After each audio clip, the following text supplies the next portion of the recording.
Hola, ¿qué tal? Buenas tardes, 2:03.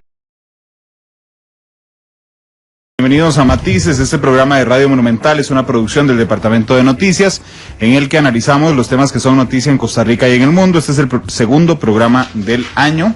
Hoy tendremos a los representantes de la Cámara de Industrias de Costa Rica. Los habíamos tenido la semana antes de irnos hablando de las debilidades, de lo que ellos veían en el año, pero nos habían quedado unos temas pendientes porque el programa fue más corto y nos quedó pendiente el tema fiscal. Hoy abordaremos casi todo el programa sobre el tema fiscal y cómo ven ellos en la Cámara de Industrias este tema. Vamos a nuestra primera pausa comercial. Dice el Poas en Twitter, Fernando, que el Mundial sería un campeonato por invalidez, vejez y muerte.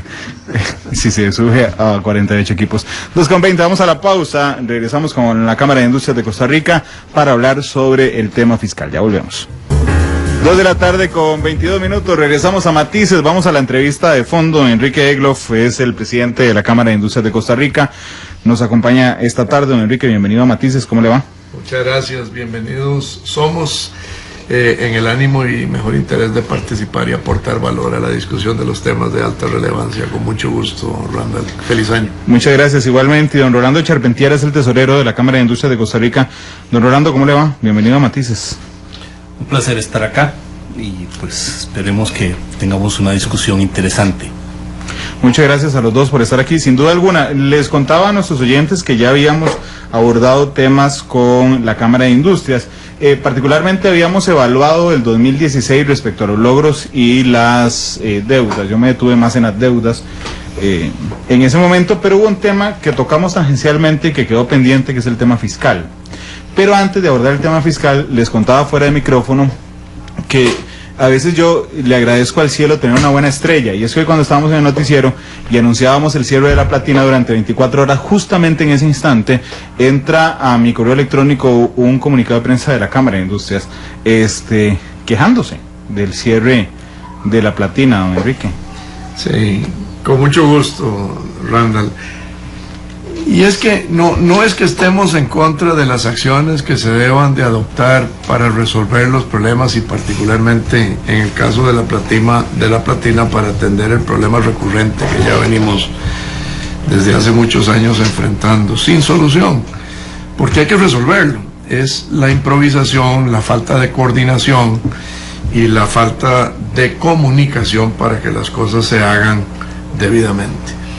Hace unos días, cuando se produjo el cierre, al final de vacaciones y al regreso de vacaciones, le hicimos ver al ministro de Obras Públicas y Transportes nuestra preocupación, porque no se puede anunciar el cierre de una vía tan importante a 24 horas plazo, y menos en la forma descoordinada en que se produjo.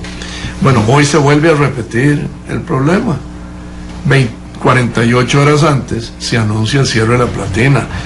Y aquí hay un sector productivo y hay un sector laboral que debe ser tomado en cuenta. O sea, toma tiempo organizarse y buscar alternativas de solución para enfrentar el cierre de la vía más importante de comunicación que hay entre Alajuela, Heredia y San José, y a través del cual se mueve mucha de la producción del Valle Central y se mueven los trabajadores.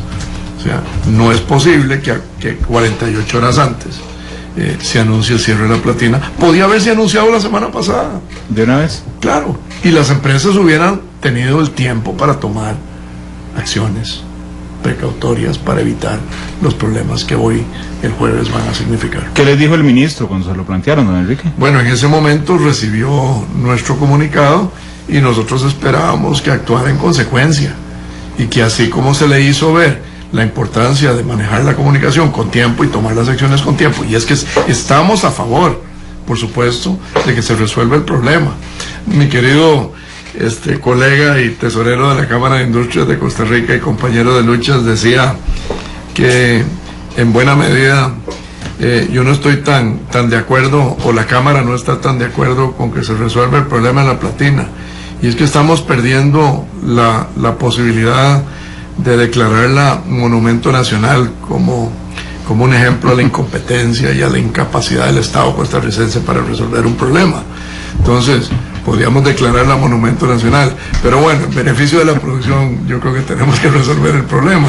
Pero hay que hacer las cosas bien, hay que manejar la comunicación y acciones con tiempo para que los sectores productivos y los trabajadores se puedan preparar. Sobrepasa a los gobiernos, La Platina, es un ejemplo, cuando menos paradójico, hablando hoy de paradojas más bien en nuestro país.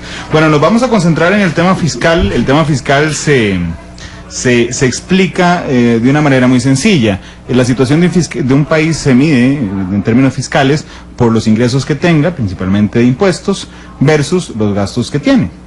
En Costa Rica gastamos más de lo que ingresa y eso genera una cosa que se llama déficit fiscal, es decir, que tenemos un hueco en las finanzas. Ese problema que ha sido señalado por muchas personas y por la administración como el problema más grave en este momento en nuestro país, tiene opciones de solucionarse. Depende del prisma en el que se vea, hay diferentes matices. Por un lado hay quienes dicen entonces que hay que mejorar el ingreso, es decir, hay que ir a buscar fuentes para tener más plata. Y hay otras personas que dicen que no, que realmente el arreglo está en no gastar tanto. Y hay otros que dicen que es una medida balanceada entre las dos cosas, gastar menos e ingresar más plata. En septiembre la Cámara de Industrias presentó una propuesta para solucionar el tema fiscal. ¿Cómo analizan ustedes, don Enrique, la situación fiscal actual de Costa Rica con un déficit fiscal abultadísimo? Sí, a ver, yo quisiera tal vez aquí dar inicio a la conversación con una posición que ha sido consistente desde hace muchos años, que es la que ha llevado la Cámara de Industrias adelante y que de manera firme y sin cambio de posición ha sido el norte que ha guiado la posición que la Cámara de Industrias de Costa Rica ha definido a través de los años. Desde hace más de 12 años, la Cámara ha venido insistiendo que el problema fiscal de este país y el déficit fiscal se tiene que resolver integralmente, por la vía del gasto y por la vía del ingreso. Venimos hablando de una reforma estructural que tenga que ver con acciones que permitan contener el gasto en donde están los disparadores más importantes del gasto, como es el tema de los salarios, el tema de las pensiones y el tema de las transferencias, y por supuesto también el tema de las exoneraciones, y por supuesto en materia de ingresos. Pero también hay que entender que no se puede resolver por la vía del ingreso si no se atiende el gasto, pero tampoco se le puede seguir cargando la factura a quienes siguen pagando impuestos. O sea, yo creo que aquí tenemos un problema que tiene que ver con la informalidad, tenemos un problema que tiene que ver con la evasión y con la elusión. Lo primero es un problema serio que hay que atender y en el que deben de enfocarse muchos los esfuerzos para cobrar impuestos a quienes no los pagan. Y el tema de la ilusión también. Entonces tiene que verse el problema integralmente, y la Cámara de Industrias de Costa Rica ha sido en eso muy consistente, señalando no solamente y describiendo el problema, sino planteando las propuestas de solución que, como usted señalaba, Randall, hace unos minutos, la Cámara ha venido consistentemente presentando. Aquí me parece que es importante señalar que no podemos, en términos futbolísticos, que es nuestro tal vez segundo deporte más importante que tenemos en el país. El primero, segundo. Bueno, el primero es la evasión fiscal, ¿verdad? Aquí somos expertos en evadir impuestos y en no pagar lo que corresponde. Mucho tiene que ver con la informalidad y mucho tiene que ver con la evasión. El otro es el fútbol, por supuesto.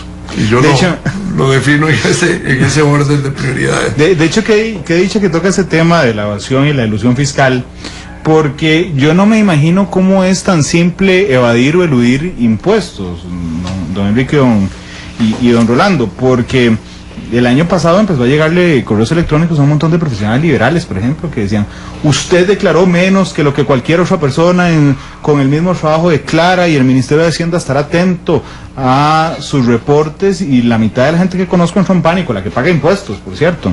Y entonces uno ve un control de tributación muy fuerte y le parecería increíble que tanta gente logre determinar cuál es la fórmula para evadir y eludir impuestos. Don Rolando, don Enrique. Bueno, en primer lugar,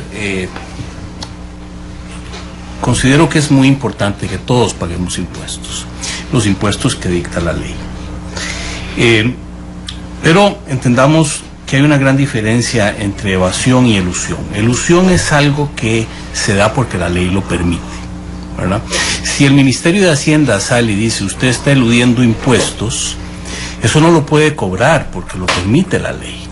Ahí tienen ellos que enfocarse en encontrar cuáles son los caminos, como dice usted, que existen para eludir impuestos y cambiar la ley de manera que esos caminos se cierren. O sea, se ha hablado de que cobrando la evasión y la elusión se resuelve el déficit fiscal. En primer lugar, no sabemos cuánto es elusión y cuánto es evasión. Y como le digo, la elusión no se puede cobrar. Entonces, esto nos deja siempre ante el problema de cómo resolver el faltante de dinero. Y debo recordarles de que ya está la ley de fraude fiscal aprobada. No es la que nos gustaba, pero es lo que hay. Entonces ya el Ministerio de Hacienda tiene las herramientas para ir a cobrar y resolver en alguna medida parte del faltante que se tiene en los ingresos del Estado. Que es importante resolver el déficit fiscal, porque el déficit fiscal es lo que genera un déficit de infraestructura en el país. Si vemos que no hay carreteras, que hay presas, que estamos liberando reos sin cumplir sus condenas, reos que reinciden, etcétera, todo esto tiene su origen en el problema del déficit fiscal que nace del 2007 para acá.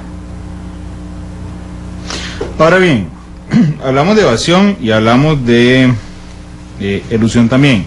Pero hay un tema, yo recuerdo hace algunos meses, los muy buenos amigos del Estado de la Nación vinieron a hacernos una presentación sobre los hallazgos del informe. Y cuando llegaron a un capítulo que se ha ido repitiendo por los años, que es el de las exoneraciones fiscales, prácticamente no les cabía la filmina. O sea,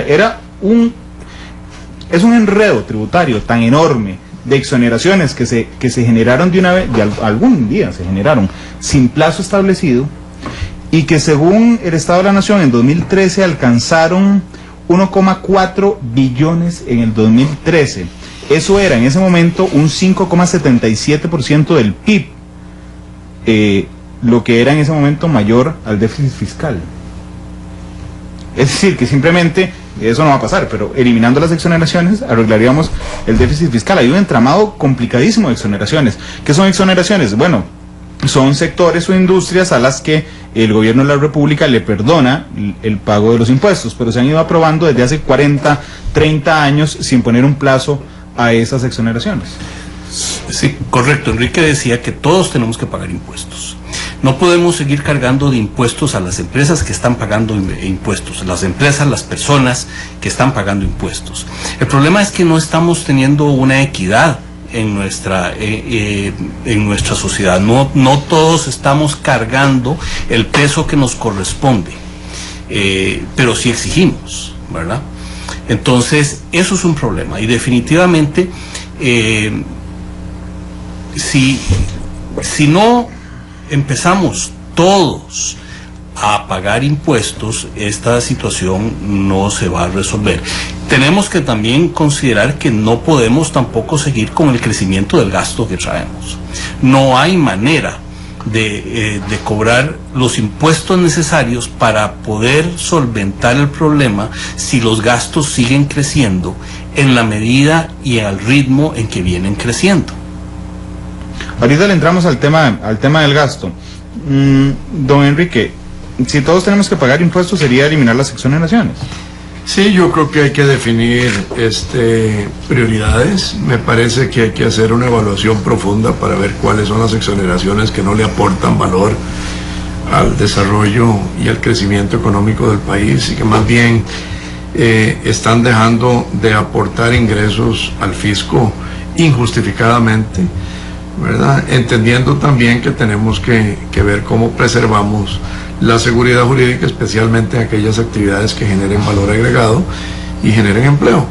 O sea, con ello yo quiero decir que hay en Costa Rica un sinnúmero de actividades que se siguen desarrollando con exoneración de tributos que no contribuyen a la economía nacional y que se mantienen porque aquí tendemos a pensar y a actuar, yo creo que en buena medida entendiendo la equivocada concepción del aparato legislativo de este país. Aquí el tema no es crear legislación, hacer leyes, y medimos la eficiencia de una asamblea legislativa en la creación legislativa y no en la modernización y eliminación de muchas leyes que no tienen razón de seguir existiendo en el país. Aquí deberíamos de hacer una evaluación a ver cuáles son leyes obsoletas y cuáles son leyes que no se justifican mantener y que han venido en buena medida a crear, en buena parte, particularmente en el tema fiscal, de esos exoneraciones o esas exenciones de impuestos ad perpetuum, sin justificación, en función del valor que esas leyes y que esa condición le aportan al país. Imagínense que las exoneraciones alcanzan más o menos el 70% del presupuesto del Ministerio de Educación Pública, según un cálculo que había hecho el semanario el Financiero. Ahorita seguimos en el tema de los ingresos, pero quería brincar al gasto un momento por algo que acaba de decir don Enrique sobre la particular manera de hacer leyes que tenemos. En los Estados Unidos el Senado no aprueba ninguna propuesta si no viene a la par la propuesta de financiamiento de ese nuevo derecho o beneficio que se va a otorgar. En este país no, se aprueban beneficios y beneficios y beneficios y beneficios y derechos sin tomar en consideración fondearlos, y esto genera que la excusa de las administraciones y de los gobiernos sea entonces que es inamovible casi el 95% del presupuesto nacional. Sí, así es, y lo peor de todo esto es que estamos acostumbrados a aprobar proyectos y propuestas a instituciones y actividades y se financian con deuda. Y no puede ser, nosotros no podemos seguir financiando el gasto y nuevas iniciativas, por buenas que sean, si no tienen el contenido económico que las respalde, o el contenido presupuestario o financiero. Yo le hago una comparación con una familia. Si los ingresos no responden al gasto, hay que controlar el gasto. Si yo no tengo suficientes ingresos para financiar el nivel de vida que yo tengo, y especialmente la satisfacción de mis actividades básicas en mi hogar, en mi casa, en mi familia, yo tengo que ver cómo recorto el gasto y no cómo sigo endeudándome para financiarlo. Tarde o temprano voy a terminar pagando las consecuencias y mi familia va a quebrar. O sea, yo creo que aquí nos hemos acostumbrado a que no importa los proyectos, no importa el presupuesto, no importa cómo lo gastemos, siempre podemos recurrir al financiamiento. Y hoy, especialmente, en las condiciones en que está el mundo y con las circunstancias que se avecinan, con cambios de gobierno, con revisiones que se están haciendo en los diferentes países con los cuales nosotros tenemos relación, con el tema del petróleo, que si bien es cierto, ha estado en los niveles más bajos, y las tasas de interés, las tasas bajas y los precios bajos del petróleo no se pueden mantener. Bueno, ya se anunció, ya hubo un incremento de $10 en el precio del barril del petróleo y hubo un aumento en los intereses de la Reserva Federal de los Estados Unidos. Bueno, ya hubo arrancando 2017, es complicado. Claro, entonces corresponde no seguir en términos deportivos de nuestro segundo deporte nacional, que es el fútbol, seguir pateando la bola para adelante, y hay que resolver el problema. Y no se vale en este momento decir que no lo podemos resolver porque entramos en campaña electoral, que vamos a seguir pateando la bola para adelante. Pero de hecho es muy curioso, porque uno podría pensar sobre, en mera lógica, que el momento justo para aprobar temas impopulares es justamente antitos o en campaña preelectoral, porque finalmente el gobierno de turno puede diluir de alguna forma el impacto en la imagen que pueda tener. Un gobierno en el primer año, a pura lógica, no va a aprobar nuevos impuestos, porque se trae la imagen al piso, pero ya cuando está terminando uno podría por lógica decir que podrían intentar arreglar el tema fiscal y que más bien a los precandidatos presidenciales les sirve arreglarlo o dar el apoyo al gobierno saliente para que aprueben y ellos, y discúlpenme la frase, no comerse la bronca de aprobarlo en su propio gobierno. Bueno, yo creo que al gobierno de turno le corresponde responsablemente actuar para corregir ese problema y a los diferentes partidos políticos representados en la Asamblea Legislativa actuar responsablemente, pensando en Costa Rica. Pero pensando en estrategia, don Enrique, si usted fuera precandidato presidencial de un partido de oposición, ¿no le serviría que sea el partido de gobierno el que apruebe todo el tema fiscal? Por supuesto, pero yo creo que aquí lo que tenemos que hacer es entender que el país somos todos y todos tenemos que aportar nuestra cuota. Y si todos lo hacemos responsablemente, podemos aprobar lo que se necesita. Don Rolando. Yo, si usted me permite, quiero volver a algo sobre la responsabilidad de aprobar egresos sin el sustento económico para esto, exoneraciones sin el sustento económico. El artículo 179 de la Constitución Política dice: la Asamblea no podrá aumentar los gastos del presupuesto por el Poder Ejecutivo si no es señalado los nuevos ingresos que hubieran de cubrirlos. O sea, no es solo la Asamblea, es la Corte, porque ni siquiera la reforma procesal laboral debió haber sido declarada constitucional, porque nunca se dijo de dónde iban a salir los fondos. Bueno, pero puede ser, vamos a ver, jugando de abogado del diablo, puede ser que a los magistrados de la Sala Constitucional se les haya olvidado el 179, porque nunca lo han puesto en práctica. Entonces, ¿por qué no renuncian? Porque ellos son los que tienen que manejar la ley como al dedo. Yo no tengo por qué estar acordándome la ley, yo soy un simple ingeniero y me lo sé. Pero lo que le quería decir es que si no lo han puesto en práctica y cayó en desuso, claramente el 179 de la Constitución Política, ¿por qué no se empiezan a presentar acciones de inconstitucionalidad utilizando el argumento del 179 contra las leyes que se van aprobando? ¿Podría la Cámara hacer eso perfectamente? En el momento que están las leyes, creo que son los diputados tienen que tienen esta responsabilidad. Cuando está en discusión, por eso. Pero posteriormente, pues uno no sabe si esto corresponde a la parte, al sector privado o no, ¿verdad? Especialmente porque se puede ver muy feo con ciertos sectores de la sociedad. Tiene un costo político importante. Tiene un costo, sí, definitivamente. Sí. Pero aquí ha habido un alto nivel de irresponsabilidad de dar exoneraciones, de crear gastos, sin decir, ok, ¿cómo vamos a financiar este asunto? ¿Verdad?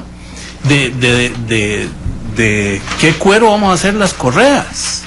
Por supuesto, pero es que yo les iba a plantear, yo no soy abogado tampoco, y entonces yo les iba a plantear en algún momento de la entrevista que por qué la Cámara no promovía una reforma legal o constitucional de manera que no se pudieran aprobar proyectos de ley sin fondos, pero oh sorpresa, me he llevado esta tarde. Don Rolando nos trae el 179 de la Constitución Política, donde efectivamente no se puede atribuir más gasto al Poder Ejecutivo sin decir de dónde saldrán los nuevos ingresos. Yo le agradezco si alguno de los 6 magistrados titulares y el suplente o la suplente que está esta tarde, hoy de martes, están votando, no importa, pero si alguno de ustedes está oyendo Matices, que hay algunos oyentes de Matices en la Sala Constitucional, le agradezco enormemente si me puede mandar un mensaje si este tema ya lo analizaron en la Sala Constitucional, porque sin duda alguna es un tema que se las trae. Yo les iba a plantear por qué no hacer esa reforma, pero bueno, don Enrique acaba de decir, todos somos Costa Rica y tenemos que ser responsables. ¿Podría la Cámara, sin importar el costo de imagen, empezar a presentar acciones utilizando este argumento para traerse abajo leyes que son muy caras para el país? Mire, ya lo volvió a ver don Enrique, es casi vayamos redactando las acciones. No es que me vuelva a ver por eso, es porque ya lo hemos hablado y hemos estado discutiendo de cómo vamos a seguir manejando esto, porque también se dice, bueno, todos queremos una mejor educación en el país, todos queremos que haya cada vez gente mejor preparada y que las universidades estén bien. Pero hoy en día todos sabemos que el 8% del PIB tiene que ir a las universidades y eso actualmente es imposible para el país. ¿Y no va? ¿Y no va? y no va porque no se puede, ¿verdad? Pero sigamos con las irresponsabilidades legales en este sentido. También discúlpeme, ya lo dejo seguir, nada más déjeme desahogarme en este tema, porque es que lo mismo pasa, veamos a ver, tenemos un ejemplo reciente muy claro. La Asamblea Legislativa decide quitarle 47.000 millones al PAN, ¿verdad? Se lo traslada a Seguridad Pública. Y entonces hay un grupo de diputados y un grupo de ciudadanos que presentan una acción de inconstitucionalidad ante la Sala Constitucional. Y la Sala dice, señores, es inconstitucional trasladarle esta plata a quitársela al PANI. Pero resulta que ayer el ministro dice, hey, no, yo voy a agarrar la plata y voy a contratar a los policías. Entonces vamos y le preguntamos a un grupo de abogados y particularmente a nuestro analista principal, don Egual Tacuña, si el ministro podría enfrentar cargos por desobediencia. Y don Egual nos da una respuesta que a mí me sorprende y dice, para nada, porque aquí a los que les declaró la inconstitucionalidad es a los diputados. Y entonces realmente la inconstitucionalidad señalada por la Sala Cuarta queda exactamente en el papel. Porque igual se van a contratar policías, porque es imposible. El 8% de educación queda en el papel. ¿Cómo ha quedado en el papel la aprobación de los presupuestos por default? Sí, claro. Como sucedió hace 3 años o 2 años. Que se aprobó con una votación negativa. Con una votación negativa y la Sala Constitucional vino y los regañó y les dijo, para el futuro ven a ver qué hacen, pero en este momento... Y Pitágoras se revolvía en su tumba. Antes de seguir con las irresponsabilidades legales, don Enrique, lo veo animado a presentar la acción de inconstitucionalidad. Yo no tengo micrófonos en la Cámara de Industrias, pero aún así ya que dicha, pegué un tema que habían estado conversando ustedes. Mire, me parece que en este momento nosotros lo que hemos hecho es darle espacio a los señores diputados y al gobierno de la República para que busquemos con el liderazgo de ellos y la responsabilidad que les toca, cómo... pensé que iba a decir que les caracteriza. Bueno, que les toca. Que les toca, ajá. Cómo arreglar el problema, cómo corregir el problema. Y el problema se resuelve por la vía del gasto y por la vía del ingreso. Pero ¿qué espacio les han dado? O sea, yo sé que les han dado espacio. Aquí el cuestionamiento es si les han dado mucho espacio. Ya se van a cumplir 3 años de gobierno. Bueno, entendamos primero que nosotros no somos gobierno. No, por supuesto, ¿verdad? Por supuesto. Pero es que me estoy agarrando de una frase suya, porque usted dijo, todos somos Costa Rica, todos tenemos que ser responsables, don Enrique, y entonces, me estoy agarrando de una frase suya. Bueno, le voy a tomar su palabra y su recomendación. Podría ser que nosotros presentemos un recurso, porque yo creo que esto tenemos que arreglarlo. Ahora, nosotros creemos que las cosas en Costa Rica deben atenderse y los problemas deben resolverse por la vía del diálogo y de manera gradual, no a través de medidas de shock. Sí, y una acción es una medida de shock. Una acción es una medida de shock. La cosa está en cuánto tomar la medida de shock. ¿Cuándo es suficiente tiempo? ¿Cuánto es suficiente espacio? Vamos a ver qué pasa en este momento en que creemos que se debe actuar responsablemente, independientemente del ciclo electoral que vamos a enfrentar, pero que responsablemente no podemos seguir postergando decisiones, ni para este gobierno, ni para el próximo gobierno, ni para futuros gobiernos, porque va a impactar la salud del país y el beneficio, y va a tener un impacto negativo para todos los costarricenses. Don Rolando, quería seguir hablando de irresponsabilidades legales. Sí, claro. Mire, la Ley de Administración Financiera del 2001, la 8131, dice en el artículo 6 que no se puede financiar gasto corriente con deuda. Y estamos financiando gasto corriente con deuda. Y la deuda, si sigue creciendo, ¿verdad? Simple y sencillamente, la bola de nieve que vamos a generar nos va a alcanzar para pagar los intereses nada más. No vamos a poder pagar empleados públicos, no vamos a poder pagar pensiones, no vamos a poder hacer un montón de cosas, intereses y punto. ¿Verdad? La deuda pasó de 4.000 millones de colones del 2006 al 2015 a 12.000 millones de colones. O sea, se multiplicó por 3 en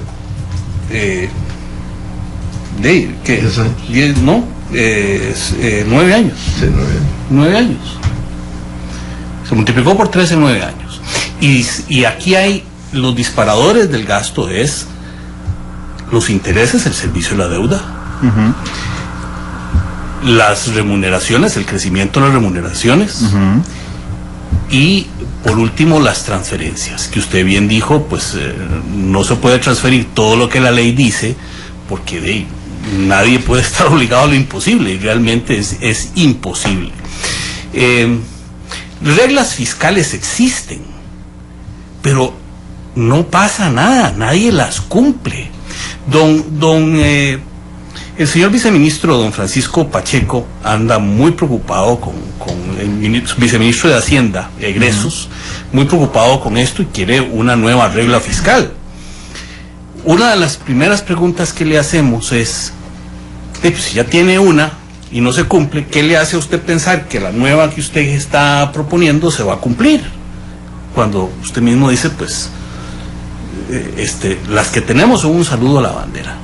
Y hay regla fiscal en la constitución política del país. O sea, no es una ley de baja nivel jerárquico, es la de arriba, el sombrero de las leyes, la primera, la básica.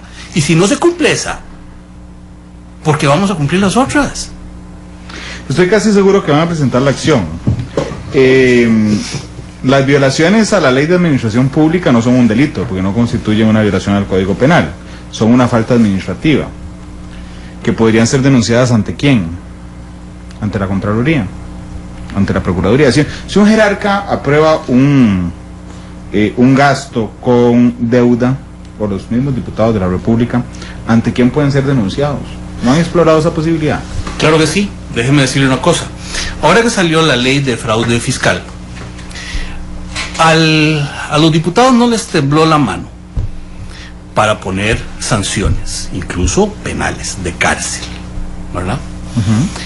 Pero resulta, en nuestro concepto, que es igual delito el no pago de impuestos como el mal uso de los fondos. Y usted lo acaba de decir, no pasa nada. Y nosotros, Cámara de Industrias, si pasaron las sanciones que pasaron en fraude fiscal, vamos a exigir que las sanciones para el mal uso, el uso ineficiente de los fondos del pueblo, porque no son del Estado, los impuestos son del pueblo, el Estado, el gobierno es un mero administrador, nada más. El uso ineficiente y el mal uso de los mismos deben llevar sanciones penales. Y no nada de ese cuentito de que es una falta grave y que todo eso, porque lo que hacen es despedirlo y duran eventualmente la misma Sala Constitucional los va a reinstalar en el puesto, incluso pagándoles los sueldos caídos. Ya pasó y se me viene a la mente el caso de un policía de tráfico que fue grabado cometiendo un acto ilegal, y 3-4 años después la Sala Constitucional obliga a reinstalarlo en el puesto. O sea, no está. El problema tiene que ver con que no estamos cumpliendo las leyes, no estamos siguiendo los parámetros, porque hay suficiente. No es falta de leyes, hay suficiente. Yo detecto una enorme desconfianza de ustedes en los aparatos de control administrativo y jurisdiccional. Entiéndase, las autoridades que tienen que controlar que los jerarcas actúen bien sobre el gasto y la Sala Constitucional. Pues sí. Pues ¿Qué sí. quieren que le diga? Sí. Don Enrique, ¿quiere ampliar ese sí? Mire, me duele tener que usar un término, pero es que al final se las pasan por el rabo. No les importa. Está hablando de los magistrados. Estoy hablando de todos, no importa. Sí, pero yo le pregunto a los magistrados, ¿qué le parece la Sala Cuarta? Yo creo que se debe de actuar con mayor beligerancia, con mayor firmeza, y no plantear propuestas de resolución que no conduzcan a que se atiendan por el fondo y de manera firme las deficiencias que se producen. O sea, se le dice, por ejemplo, a una asamblea legislativa que no debió de haber aprobado un presupuesto como se aprobó el presupuesto de la República, en la forma en que se aprobó, con votación negativa, y que en el futuro se cuiden. Pero por Dios, las leyes están para respetarse y la Constitución debe de cumplirse. Ahora bien, seamos realistas en algo. Los diputados de la República ni siquiera han aprobado un régimen sancionatorio para las faltas a la probidad de ellos mismos, como el caso de Henry Mora, por ejemplo. Yo no creo que impulse ninguna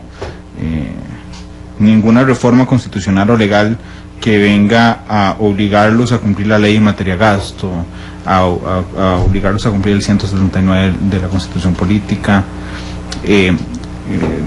Lamento decepcionarlos, pero no creo que les interese mucho.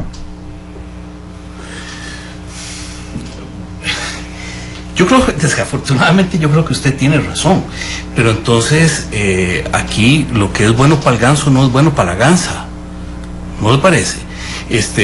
Realmente ya nosotros en la empresa privada estamos cansados, aburridos de que se nos diga evasores, de que se nos trate despectivamente cuando somos los que pagamos impuestos, y los que hacen mal uso de los mismos, no pasa nada, es increíble. Hay excelentes funcionarios en el sector público, definitivamente los hay. Acabo de nombrar uno, me dejó muy bien impresionado don Francisco Pacheco. Está realmente preocupado por controlar el gasto. Ese se merece la anualidad. Ese se merece la anualidad, pero el problema de la anualidad es que se lo dan también a los del MOP, que cierran la platina en momentos inoportunos, y ahí es donde viene el problema de la ineficiencia en el gasto, de la falta de criterio, de la falta de respeto al contribuyente. Permítame ir a la pausa y volvemos para hablar de remuneraciones, justamente. Son las 2:58, pero además les cuento que siempre en Matices los invitados son los que escogen la canción de cierre. Entonces en esta pausa comercial se les pediré. 2:58, dice Mula de Carga en Twitter: excelente cuando los invitados se sinceran tanto como hoy. Aplauso por decir las cosas como son. Vamos a la pausa, ya volvemos. 3 de la tarde con 3 minutos. Muchas gracias por acompañarnos en Matices. Hoy estábamos conversando con los representantes de la Cámara de Industria. Está don Enrique Egloff con nosotros, presidente, y don Rolando Charpentier. Ha sido un programa muy interesante, sin duda alguna, y vamos a otra parte que es muy interesante, que justamente estamos hablando de la situación fiscal, y vamos a hablar de las remuneraciones, traducidas en un español más simple, de los salarios, y de lo que gasta la administración pública en salarios. Que por cierto es el tema de moda en la Asamblea Legislativa, la reforma al empleo público. ¿Qué les parece cómo se maneja el tema de remuneraciones hoy, don Enrique? Bueno, yo creo que lo primero que hay que señalar es que no es esta administración la que es responsable de esa escalada y ese crecimiento en salarios del sector público que estamos enfrentando. Y que no lo dice la Cámara de Industrias de Costa Rica, eso viene de administraciones atrás, eso viene, yo diría, en alguna medida, un manejo poco responsable del crecimiento de los salarios en el país, sin que se defina ese crecimiento y esa compensación que es justa en la medida en que se generen resultados, en la medida en que se premie la eficiencia y no a portas o por el simple hecho de trabajar en una institución y ser parte del servicio civil. A mí me parece que, como señalaba anteriormente, no es la Cámara de Industrias de Costa Rica la que señala que el tema de las remuneraciones ha crecido de manera significativa y que está contribuyendo de manera importante a la realidad del déficit fiscal de este país. Se estima que el año entrante, o el año que ya inició, el 2017, podemos llegar a tener un déficit proyectado del 6.5 del Producto Interno Bruto. Y lo interesante aquí es que son las transferencias y las remuneraciones, salarios y pluses, que han crecido más que los impuestos, que los ingresos, los que en buena medida contribuyen a ese déficit fiscal. Y es que no lo dice la Cámara, como lo decía anteriormente, lo dice la OCDE, ahora que la OCDE está de moda porque queremos integrarnos, y la Cámara de Industrias y el sector empresarial, por supuesto que está de acuerdo en que nosotros nos incorporemos a la OCDE, pero la misma Contraloría General de la República señala que son los pluses salariales los que contribuyen al crecimiento del gasto corriente del gobierno central y con ello al déficit fiscal. Hay estudios que ha efectuado la Contraloría General de la República que señala claramente que uno de los disparadores del gasto y generadores de la actual situación del déficit fiscal es el crecimiento de las remuneraciones del gobierno central.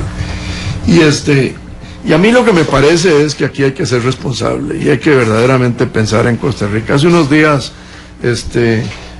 Albino Vargas sale con un comunicado de ANEP definiendo cuáles son sus prioridades en la gestión de ANEP de este país en este año, y es oponerse a la ley de empleo público.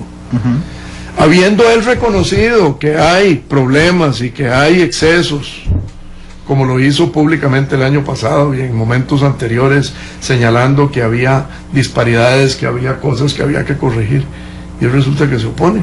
Si aquí nadie está hablando de ir en contra de los derechos adquiridos, lo que no podemos aceptar es que se limiten las posibilidades de discusión, de diálogo, a la búsqueda de soluciones del país. Y la verdad es que el tema de las remuneraciones, que han crecido más que los ingresos o que los impuestos, constituyen un problema importante que han venido a contribuir al déficit fiscal de este país. ¿Sabe cuántos pluses hay? Mire, yo le he perdido la cuenta. 97.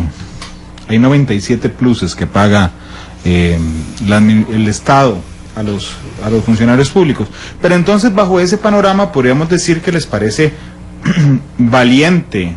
Dice Pablo Chaveza que estos son matices de quejas el día de hoy. Dice, que bajo la línea argumentativa que llevan, entonces podría parecerles valiente del gobierno de la República que la semana pasada el ministro de la Presidencia, Sergio Alfaro, después de reunirse con Albino Vargas, anunciaba que igual iban a impulsar el tema del empleo público, pese a la advertencia de los sindicatos de que se van a tirar a las calles.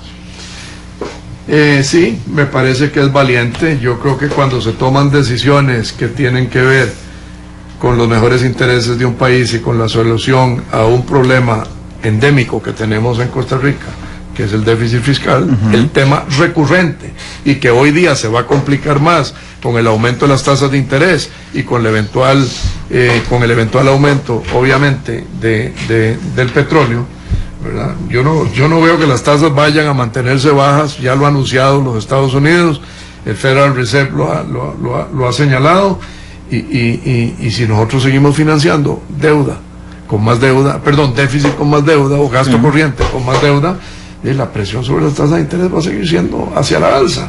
Entonces, a mí lo que sí me parece importante señalar es que es irresponsable decir nos vamos a oponer porque nos oponemos a que se eliminen los privilegios. No, hay que enfrentar el tema, hay que dialogar y hay que buscar una solución conjunta, porque el país lo necesita y los costarricenses lo demandan. Bueno, pero entonces el gobierno está actuando en consecuencia y le ha dicho a don Rolando, a don Albino Vargas, no, igual vamos a convocar el tema del empleo público en extraordinarias. Al gobierno le costó entenderlo, ¿verdad? Porque no lo hizo el año pasado cuando llamó a extraordinarias. Tuvimos algunas reuniones, se los mencionamos, de que cómo iban a resolver esto si las remuneraciones y transferencias seguían creciendo igual, y le costó entenderlo. Yo no diría que valiente, yo creo que más bien consecuentes, o sea, se dieron cuenta de cuál era la realidad y que no pueden resolver el problema únicamente mediante aumentando el ingreso o los impuestos.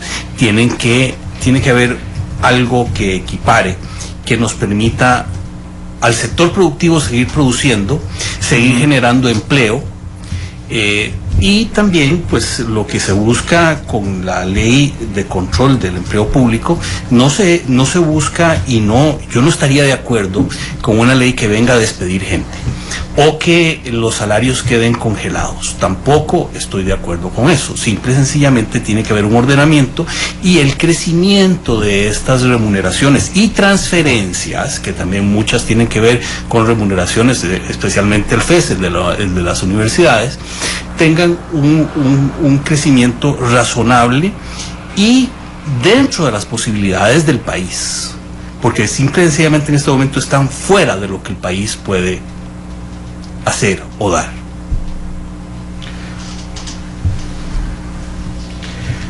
Vamos a ver. Es interesante el tema de las remuneraciones. Lo que pasa es que y los pluses salariales. Lo que pasa es que por lógica el sector sindical se opondría. No tengo ninguna duda. O sea, ustedes en algún momento se vieron esperanzados en que el sector sindical saliera a decir sí, vamos a aceptar eliminar los pluses salariales porque hay abusos en la administración pública. No, realmente no, pero seamos francos. ¿Sí? Si nosotros vemos esto, y nuevamente, me disculpo, soy ingeniero y tiendo a irme a los números, ¿verdad? Por favor, bienvenido. Si vemos esto como un índice, o sea, partimos de que en el 2007 las remuneraciones eran 100, por decir algo, y los impuestos desde el punto de vista índice eran 100, y las transferencias eran 100, ¿verdad? Resulta que en el 2015 los impuestos son 190, o sea, casi que se duplicaron en ese periodo de tiempo, en esos 8 años, ¿verdad? Pero resulta que en ese mismo periodo, ese índice para las remuneraciones es 296, o sea, uno fue por 2 y este va por 3, y las transferencias 342. Entonces uno es 2, el otro es 3 y el otro es 3,5. Entonces, obviamente, eso es lo que va abriendo la brecha y va haciendo que este déficit siga creciendo y creciendo. Y eso genera que la deuda crezca y crezca y crezca. Entonces los intereses crecen y crecen. Y por eso le digo, si usted aumenta los impuestos y resuelve el déficit fiscal de hoy vía impuestos, dentro de 10 años va a tener el mismo panorama. En 5 años usted está igual. Sí, de hecho, don Rolando, no quiero demeritar que usted sea ingeniero, pero realmente no necesita hacerlo para entender ese fenómeno, que es justamente que los impuestos, es decir, los ingresos aumentan, pero aumentan 2 veces más los salarios y aumentan 3 veces más las transferencias. ¿Por qué cuesta tanto entenderlo? Porque usted lo acaba de decir, los sindicatos no lo quieren entender. Bueno, pero no este país no está gobernado por los sindicatos. Bueno, es que... ¿Perdón? Le estoy preguntando, este país no está gobernado por los sindicatos, hay un poder ejecutivo independiente. Hay un poder ejecutivo que pues... Cuando usted dice perdón, seamos francos, cuando usted dice perdón es porque usted cree que los sindicatos gobiernan este país. Los mandos medios en el gobierno, en las entidades del gobierno, tienen un poder igual o superior a lo de los mandos altos. Incluso, en muchos casos, estos mandos medios, dado estos pluses, ¿verdad?, ganan más que el viceministro y que el ministro, ¿verdad? Sí, sin duda. Y realmente eso resta autoridad. Yo le decía al mismo don Francisco Pacheco, le dije, mire, capitán sin sueldo es nombre de perro. Y eso es parte del problema. Entonces, existe todo este asunto donde no nos interesa ver la realidad, no nos interesa ser responsables, no nos interesa preocuparnos por el país y simple y sencillamente decir, porta a mí, que se vaya esto al carajo, ¿verdad? Me porta a mí que no haya plata para pagar, ¿verdad?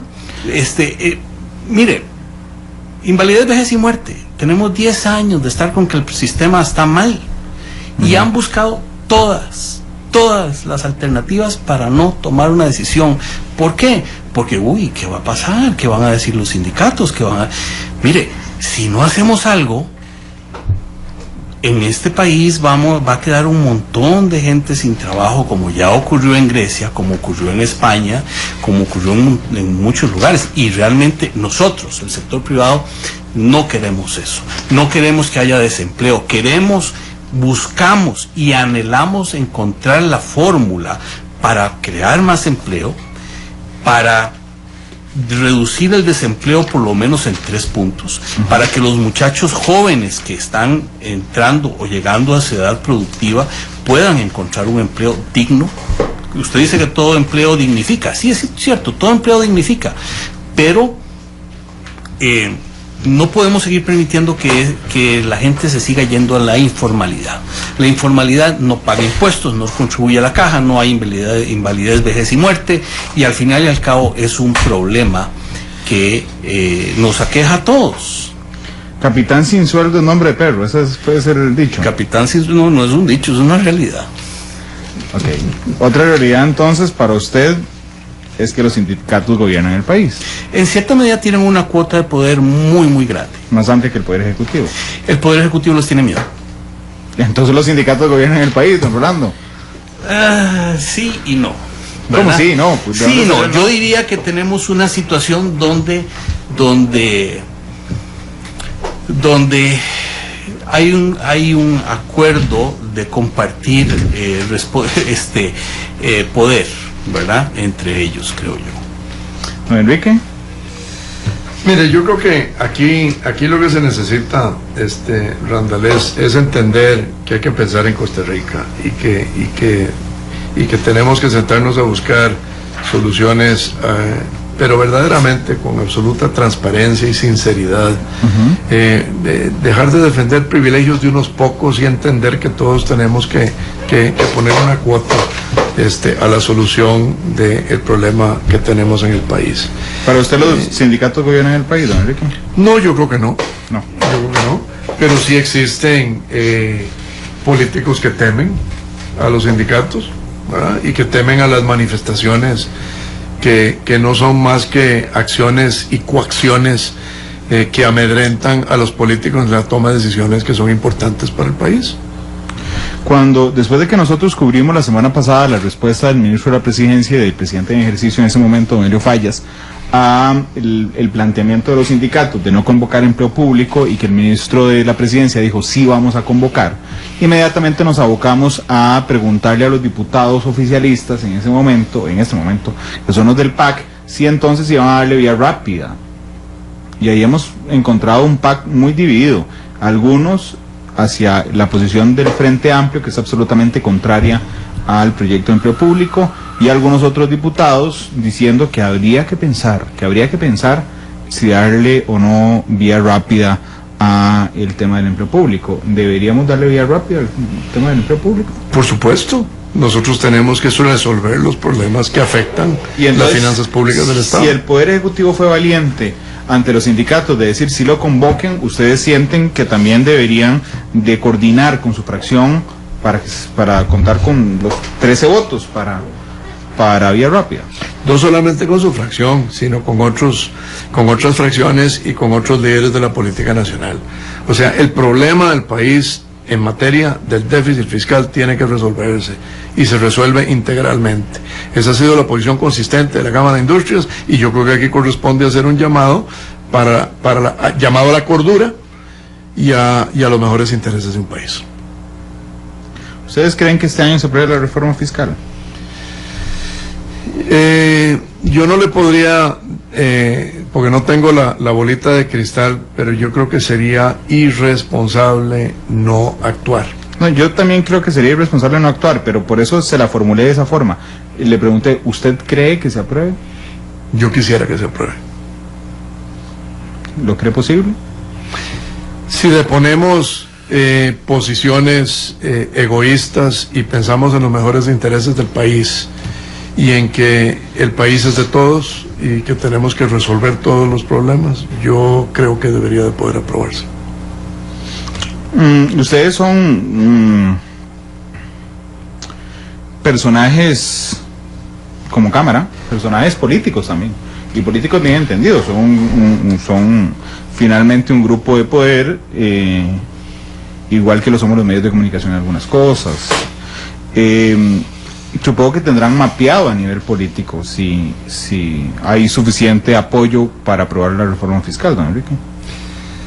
Mire, yo creo que apoyo lo debe de haber, y yo creo que apoyo existe. El tema es que estén dispuestos a asumir la responsabilidad y el costo político por hacerlo. En beneficio de Costa Rica, yo creo que debe de hacerse. Hoy escuchaba yo al viceministro de Ingresos, Fernando Rodríguez, en la mañana señalando que el Ministerio de Hacienda iba con todo su caudal político a lo largo y técnico a lo largo de este año a la aprobación de los proyectos de impuestos. Bueno, yo esperaría que también, así como mandaron el proyecto de empleo público, se actúe consecuentemente y ese caudal técnico y político que el Ministerio de Hacienda tiene, responsablemente también les lleve a trabajar y a construir alianzas y trabajar con sus aliados, con el PAC, y a tratar de buscar un acuerdo para que se le dé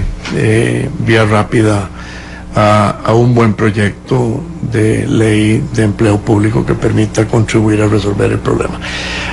Recordemos que se ha avanzado en el tema de pensiones. No podemos desconocerlo. Pero así. Sí, por así, supuesto. para la gente que me está oyendo, hice los dedos como por una supuesto, pero es un punto de partida. Y aquí, como decía don Rolando, no se trata de despedir a nadie, ni se trata de afectar los derechos adquiridos, pero sí combatir lo irracional y lo que no está contribuyendo a la solución del problema. Yo creo que tenemos que poner actitudes y tenemos que buscar cómo todos resolvemos el problema. Don Enrique, muchas gracias por haber venido. Con muchísimo gusto. Sí, yo sí quería decir que sería realmente irresponsable de parte de las fracciones legislativas no entrarle al problema del déficit fiscal para verlo integralmente, gasto, ingreso, todo eso. Sería irresponsable. Sería irresponsable de los líderes sindicales y de los sindicatos no entender la coyuntura donde estamos, donde necesitamos darnos la mano todos para salir adelante, unidos por el país y no anteponer los intereses de cada uno, ¿verdad? Y sería irresponsable dejar de seguir esto. ¿Por qué? Porque nos puede traer consecuencias muy serias a todos. Y estamos en este momento, en un instante crítico del futuro del país. Tenemos que ordenarnos y tenemos que definir para dónde queremos ir realmente. Si no hacemos algo, nos vamos a hundir, y nos vamos a hundir todos. Muchas gracias por haber venido y también don Rolando. Muchas gracias.